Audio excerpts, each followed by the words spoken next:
Assalamualaikum, review belanjaan hari ini cek. Kita taruh semuanya di atas meja ya. Hari ini sebenarnya males belanja, tapi kalau nggak belanja, buah lagi habis. Jadi aku sekalian beli buah, mampir beli-beli apa yang dibutuhkan hari ini. Nah, teman-teman bisa lihat, hari ini aku tuh beli melon 15.000 dapat 2, semangka 20.000 dapat 2. Seperti biasa untuk tempenya masih 5 ribuan. Jadi beli 2 10.000, tahu masih 1.000-an, jadi aku beli 4.000 aja.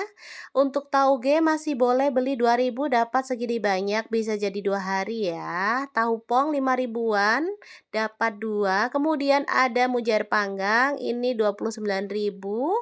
Kemudian ada kangkung, ini tadi beli 2 ikat 2.000, nggak tahu pas murah aja kali ya. Cabai rawitnya aku beli 5.000, untuk tomatnya beli 3.000 ya. Ini dia hasil buruan kita hari ini. Menurut teman-teman belanjaan aku hari ini termasuk murah atau mahal? Coba jawab di komen ya.